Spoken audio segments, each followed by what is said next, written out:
Great job. Okay, last but not least. Okay, thanks for sticking around, guys. I committed the sin of not turning in my team name, so it was, or my project name, so one was assigned to me. Shame on me, waste no more. So I'm actually wasteless, or wasting less. So McKinsey did a massive study a couple of years ago on food waste in this country. And what they figured out is that there is 3,000 pounds of food wasted every second in America. That same 3,000 pounds of food can actually feed 650 Americans. To bring it to more of a personal level, each of us is wasting about 245 pounds of food a year. Now, these statistics take into account all aspects of food. So this is the supply chain, the grocery stores, the restaurants. But I want to know what's going on at the consumer level itself. So to give you a sense, the vast majority of the food waste is actually occurring at this final stage in the food chain. And to convert it into real dollars, that translates to about $2,000 per family per year in terms of just throwing money down the drain. So the process I'm going to share with you today is one where I did a lot of analysis, try to map some connections underlying that. I've got 3 initial ideas, and then I've attempted to provide some evaluation on it. So the research. I did 10 interviews from folks across the country. My goal was to have a nice mix of ages, urban, suburban, individuals, couples, and families. And just to surface a few quotes, I think some of you remember this from the mid-semester. Uncooked vegetables, that is a huge amount of our waste. Oh, your mom's brisket. I made the mistake early on in our relationship of saying I liked it, and now that thing rears its ugly head way too often. And I don't like to tell my kids this, but on sour cream, I just spoon off the mold and the rest is fine. So I took all of that and I then proceeded to do a grouping of the different data points around needs. You can see these are the 5 principal categories. But during the interviews, if I was there in person, I would ask to take some pictures of their fridge. Or if it was remote, I asked them to take pictures. And just to highlight a couple, on the far left is a food blogger, actually, who was able to move from a state of wasting a lot of food to one where she's essentially wasting no food. And she did this by posting these sorts of photos. This is what she's ready to throw out on her blog. And she got a lot of social support to continue her efforts in doing so. On the far right is an attempt to try to preserve the lettuce in that container by actually putting a paper towel on the top to absorb some of the moisture. So this data at this point was fairly broad. And so I went back and I asked to do some fridge tours with folks. And I would ask them questions such as, tell me about how you organize your fridge. Why is this here? And in the process, I've uncovered 4 interesting realizations. The first is that if you've got a lot of food in your fridge, sometimes you're resorting to a method such as putting leftovers on the side of the door so you can see them when you open the door, because otherwise you'd lose them inside the fridge. There can be the appearance of messiness, but in fact there could be a hidden organizational structure. This individual told me that he always puts the chicken on the 3rd shelf on the right. You never know from looking at it. There might be a bunch of things on it, above it, or to the side of it, but he generally always has that chicken over there. She has a very, very Spartanist fridge and is very proud of it and never loses anything as a result.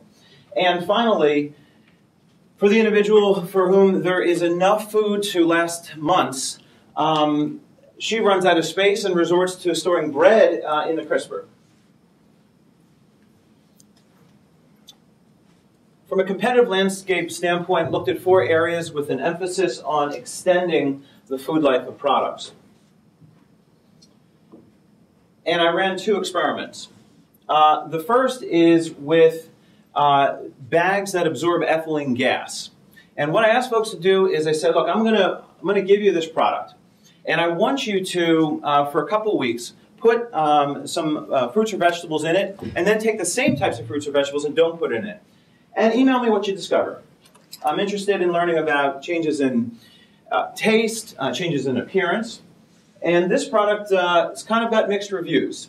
In a nutshell, it requires a fair bit of user effort because the bag itself creates a lot of moisture. And in fact, in the instructions, it says, make sure to keep the moisture down. So if you do that diligently, it's going to work. But if you forget, you're going to grow mold. A product that received great reviews is using the same fundamental technology of ethylene gas removal. But here you throw this disc literally into the crisper. And so here I modified the experiment to say, typically you got 2 crispers, put one in one, don't put it in the other, let me know the results. Overwhelmingly positive here.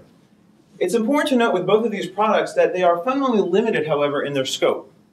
They only address the ethylene gas emissions from fruits and vegetables. Doesn't really help with the spoiled milk or the lost chicken nuggets. So my analysis then proceeded to the point of saying, okay, I've got a lot of this data. How do I go deeper? And so I did a kind of why analysis, went back through all the data, including the fridge stores, the surveys, and the phone conversations. And these 4 really stuck out at me as odd. I could not easily explain them. And so I wanted to dig in deeper.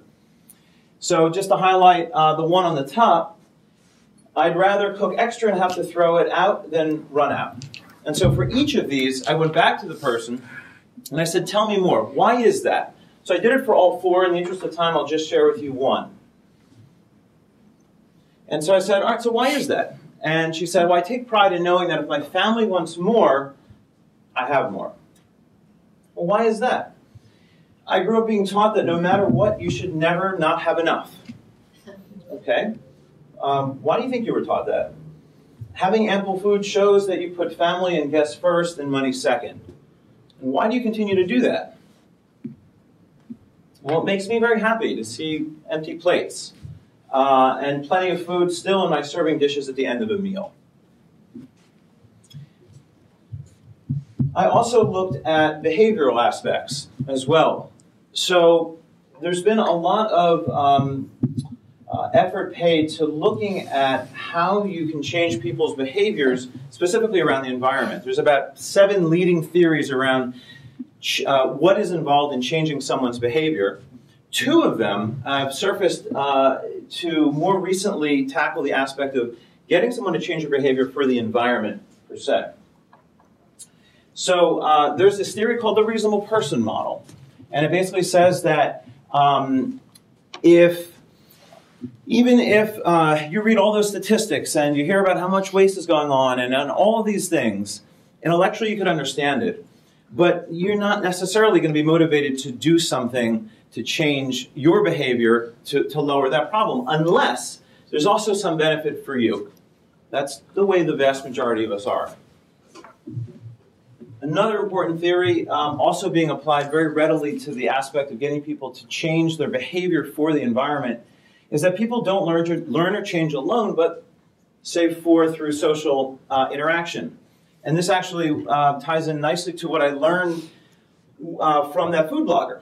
She literally was taking her food and the waste of her food and sharing it with the world. That's how her blog came to be. It was an attempt to get some social support, social interaction. Not to say, hey, oh my God, you're wasting so much food, but to say, wow, it seems like you're starting to save more and more.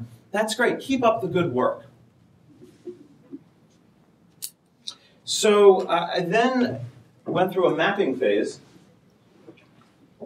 where I attempted to look at 2 key areas. So the food flow is saying, all right, the whole chain from growing to preparing it, you cook it, you serve it, you put it away, ultimately you throw it out. But also, from all the interviews, hearing about the emotional aspect, mapping this as well. So on the one extreme, there's love for food. You love making it, you love eating it, you also love serving it, seeing your family happy, seeing those empty plates. On the other end, fear. I didn't go into some of the why analysis on these other quotes, but you might have noticed one of them was, I don't bother with the leftovers because they're going to be thrown out eventually. The why analysis of that revealed that person is afraid of food poisoning. It's almost at the point of being irrational because stuff she said could just be a day or so old. Why do you throw it out? It might make me sick. Why do you think that? Well, when she was growing up, she didn't have much money, and oftentimes she was very sick. Now, is there a connection? Perhaps, but in her mind, that's enough, and she's afraid of the food. So in looking for kind of an opportunity area between here, the aspect of serving food, which elicits happiness for you and for your guests, ties into the family, but also generates leftovers. That's an area that struck me as one to dig in some more. So the mapping process revealed a couple key insights. The first is food is love. Having lots of leftover food at the end of a meal shows unconditional love for family. The second, I like to call leftovers have love potential. If repackaged in a more appealing way, more family members might eat them. These are the two insights I learned from the mapping process that I've then taken into the ideation. But before I did that, I also did a mapping of sorts around emotions and packaging. And so we've all experienced kind of the anticipation when we're kids of rooting around for that prize in the Cracker Jack box. There's something very interesting, though, when you think about the packaging around a box of chocolates. A bunch of different chocolates, but they're not all just put into the box. A good box of chocolates has separate little walls, increasing the mystery. Each one is something to be discovered. Also explored the senses that are tied so intimately with food. And it's not just eating, right? It's the sound of that apple when you bite into it and you're like, oh man, this is going to be a great, great apple.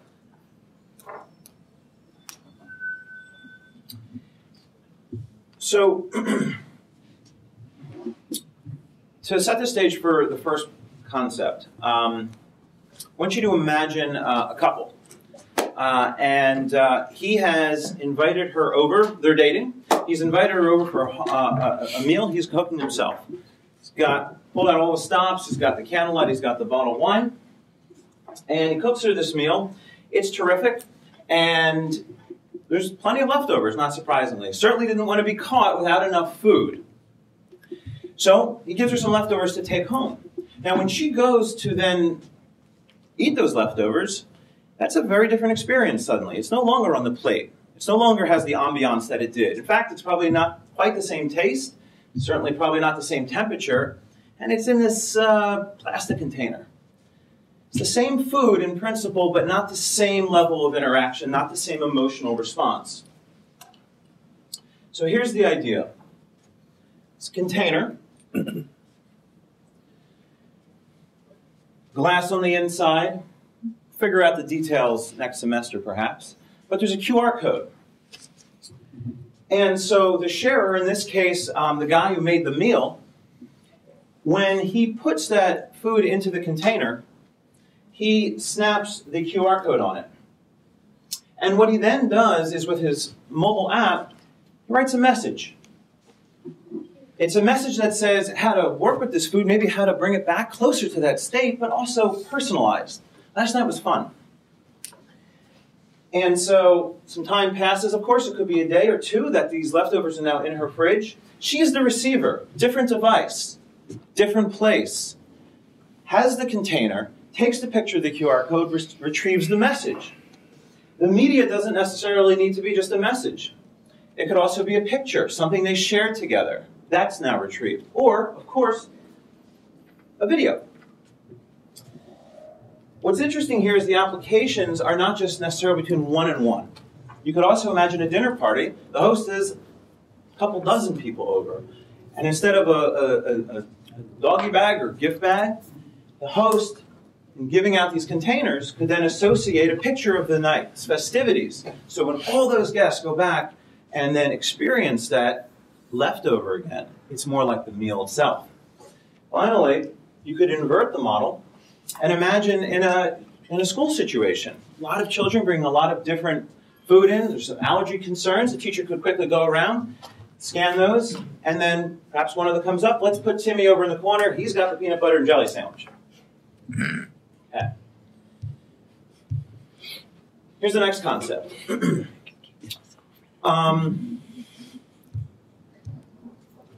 Dad, he's got a 14-year-old daughter.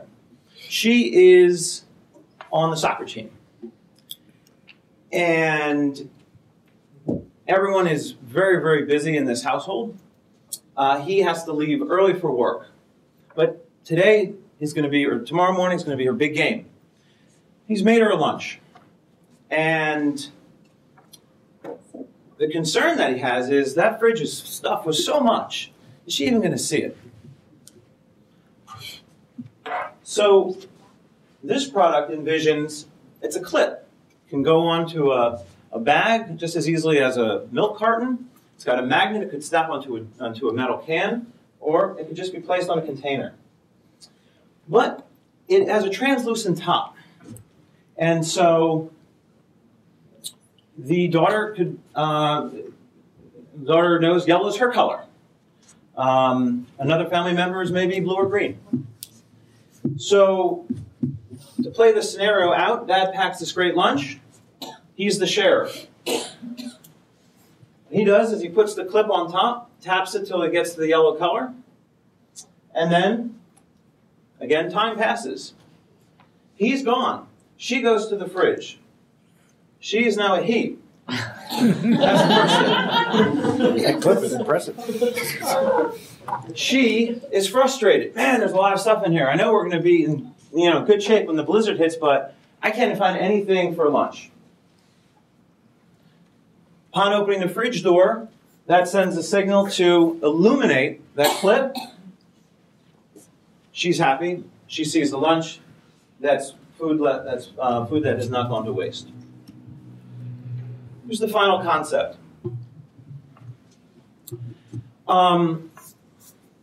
Grandmother, who really enjoys cooking for her whole family, especially this time of year. And as we heard earlier, does not ever want to be caught without enough food. Okay. But is struggling because even after all those leftovers have been apportioned among all of her children and her grandchildren, she still's got a lot of extra. And she's still throwing some of it out. Her and her husband can only eat so much. She's not looking to get to a point of cooking the exact right amount. That's not her interest. But she is somewhat altruistically looking to waste less, save some money, help the world. So she's looking for some improvement.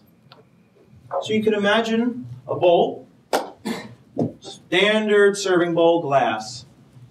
But it's got some unique aspect in it that it's got wires in it. Wires that can sense the volume of food. Also has a wireless controller inside of the bottom. And so when she goes to make that recipe, she says, okay, I'm making this recipe for my family. And that sends a signal to the bowl, hey, it's going to be the lasagna or the couscous. The bowl now knows the couscous is coming. The meal is eaten. Time has elapsed.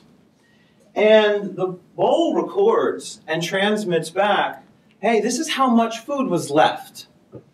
Now, time has passed again. Maybe it's a couple months, and she wants to make it again, the couscous. So now the application can tell her, the last time you made this dish, you had 7 servings left over. And you give her the choice. Would you like me to automatically adjust the recipe and I can make 2 fewer? No, it's not trying to say you have exactly 17.5 people on average and therefore that's not it. It's just trying to move the needle a little bit. She feels better, she's wasting less food, but at the same time, she's not in a situation where there isn't enough food left over. That's not her interest. So to evaluate these ideas, I explored several key criteria. The behavioral change one came from the behavioral research And I think all of them require a level of behavioral change. To highlight another one, the bottom one is food waste savings. The potential is there for some food waste savings. That's the good news. The bad news is that row 2 and row 3, those are not as low as I'd like them to be. They will require some effort, either a first-time setup or an ongoing effort, and that's where I want to understand that a little bit better. In scoring these, concept A and B are statistically the same at this point. One's 19, one's 20. If you convert the lows to threes as a good, or at the bottom a high as a 3 if that's positive. Concept C is technically much more difficult, technically much more work. You have to say in advance, hey, this is the recipe I'm going to make. So that one I can safely say is probably the furthest out. So in terms of next steps, so the concepts between A and B. So in terms of next steps, I don't think I have enough yet to determine whether it's A or B.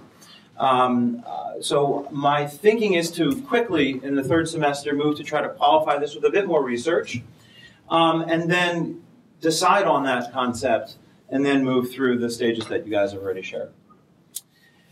That is it. I thank you very much, and open up for questions.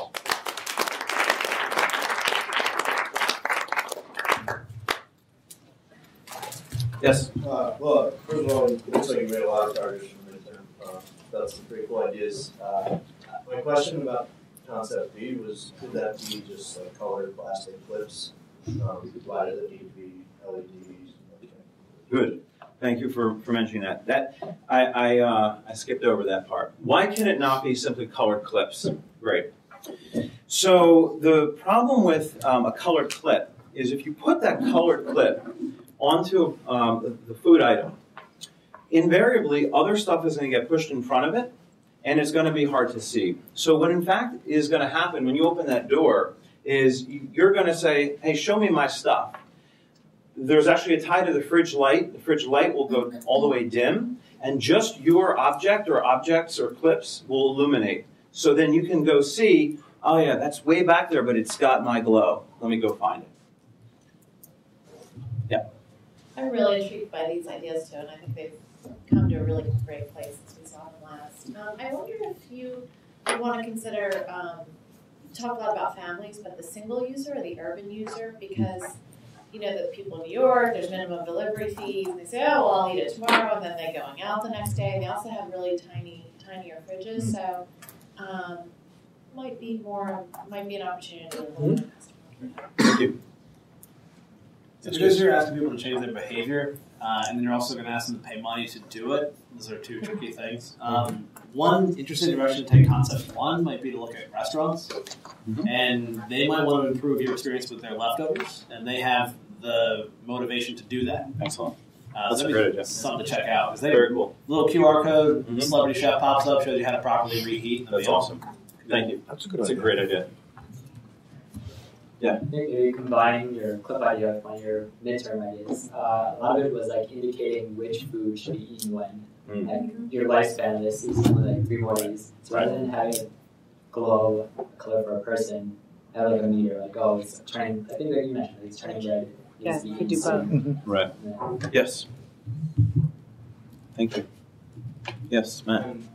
One other extension of the sharing concept, which you didn't talk about in this presentation at least, is like outside the family unit. I'm trying to think of the example I'm thinking of, but there was some thesis project on the West Coast that did allowing for food shelter or restaurants that had extra food to announce to a pool of people who had signed up for these notifications that they had it, and they would go to that restaurant and take it to like fix the kind of dynamic timing on that. Yes. And get the food where it can be used like right on the spot. Well, in fact, the Bressler Group, Peter put me in touch with one of the folks there who led a project, and one of the outcomes was to share with your neighbors, and it's essentially the same idea. Hey, I got all this extra stuff. Do you want to come over and have it? So, absolutely, yeah. actually tied to that, I was always wondering, like, could you feed the homeless with it somehow? You know, to do something very altruistic with it that might. Sure. Yeah, how do you communicate? How do you get them to really care? Like you even mentioned that they won't be willing to change their habits when you show them figures and stuff. So Right. how do you communicate them to like that? And it seems like it's more of a I waste a lot of food from like unused, like not cooked leftovers, but stuff I just don't use and it ends up getting rotten. So it's not necessarily like something I would package. Like I just leave it in there and I forget about it. Yeah. So I think there's two parts in there. The second one first, in terms of communicating when something you've forgotten about something. That's actually this kind of ties back to the idea I presented during the midpoint, which is basically if you haven't moved moved a food item for a couple days, it could potentially start. You could get a light on it or something to glow, so you know, hey, don't forget about the Chinese noodles. The first part, I think, is a phenomenal question. I mean, how do you? There has to be an interest to want to spend the money, as Jason said, right? And presumably the money that you're going to spend on this is going to be less than what you're throwing away, and the statistics would seem to indicate possibly that that's true. But I think that's a big challenge, and I think what I would say from the research I've learned to date, what I'm thinking I will not do is necessarily promote some claim or statistic that's so grandiose that no one can relate to it. I think it feels very much to me like it's moving the needle a little bit. Don't make me change my life. Don't make me change a whole lot of stuff. If I could save a little bit and start down that path, that's more interesting to me. So it's money, saving money? It's saving money. It's also just the emotional aspect of having to literally throw stuff out all the time. But it might be for a lot of people, hey, it's $2,000 or $2,500 saved per year. That's a decent chunk of change. So I think that's part of it, but not all of it. But the marketing around that's going to be a challenge. I don't know that you need to be going for, I don't think you can go for no behavioral change, right? The challenge, like any new product or almost any new product, requires some behavioral change. The challenge is can you get the metric right where the value and the benefits exceed the pain? Yep. And just like playing around with understanding what that threshold is, I think will help push you forward. I also think you've made a lot of progress. I'm sort of enamored by the clip. I think it's a great evolution from where you were at the midterm to something that like makes more sense. And I could actually see that being used in the pantry too. Maybe it's just me, but I have a pet peeve when we have an open bag of chips and someone opens another bag of chips. Like just if that chip clip glowed, they would know to open that one. Right. Then it would be perfect. So I love where you've gotten with the ideas, and I think I'm kind of excited to see where you push them. As far as your presentation, I think I would have liked to see a little bit more editing there. I think you showed us everywhere that you've been. It was like a grand tour. And I think, the next iteration, what I'd love for you to show me what I need to know in order to move forward so that I believe that these are good ideas. So I think you have a lot of those parts and pieces there. You just haven't constructed them and put them together in that way.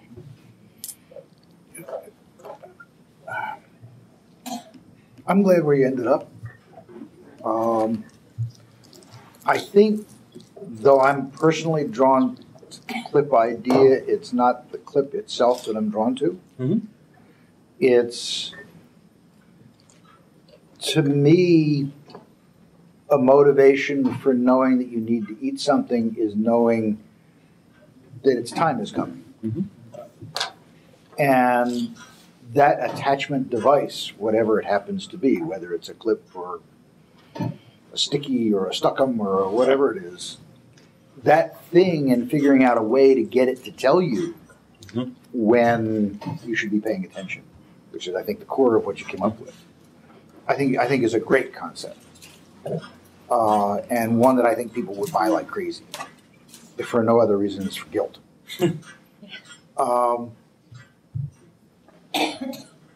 So I'm really thrilled about that, and I agree with Sarah about, okay, get rid of the noise and let's get down to the tune. Cool.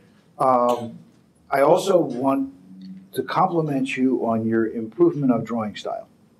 I don't know what you did in the last week to learn how to draw better, but that was miraculous. Thanks. I mean, You see the bags under my ass? those are really good. Thanks. I mean, compared to what you've been doing for 3 years, Sure. those are fantastic. Yeah, I think in general, like the amount of work that you put in to push this thing forward throughout the semester has been great. Thank you. One thing that I've just been thinking about, I think you obviously have a lot of information about this, and food is a very complicated area. One thing that I was thinking about though, when you were talking about how much people waste on food money-wise, and that being kind of an incentive to buy the system, is economically, when you buy something and you have food, it's a sunk cost, right?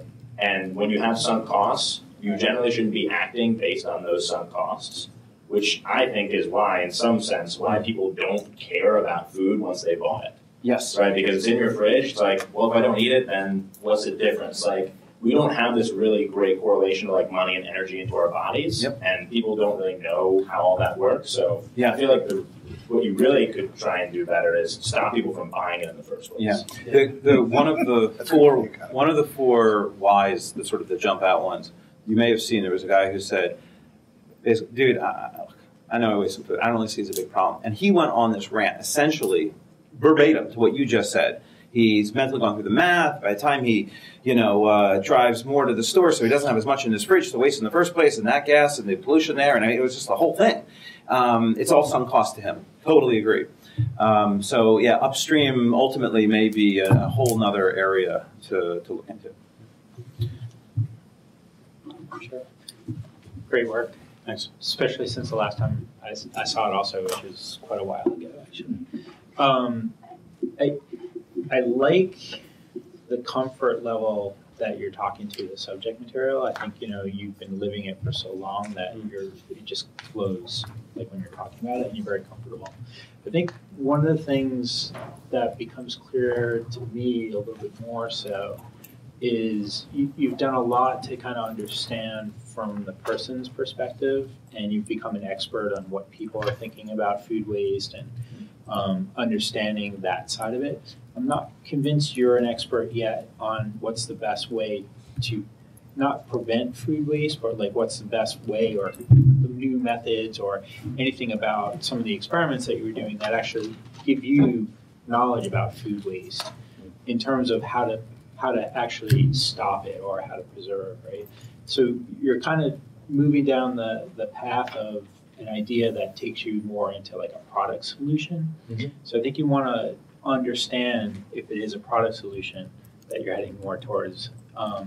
What's not only the way the industry is doing it, like what's state of the art, what are people doing, and really become a little bit more in tune with that, because I think it'll help the product solution that's starting to evolve become a little bit more real, a little bit more up to date, tangible. I think one of the things that I see that actually, aside from that comment, I think one of the things I see that's actually really interesting about the clip idea is if you move it upstream a little bit, make it less about maybe being a clip and think about how it could integrate into actual existing food packaging. Because I think that in and of itself gets you to your goal, which is like, how do I have something that has a larger impact than just people using it on a day-to-day basis? Yep, and that ties into the comment on upstream as well. Yeah, thank you. Yeah. Cool. Okay, awesome. Nice. Thanks.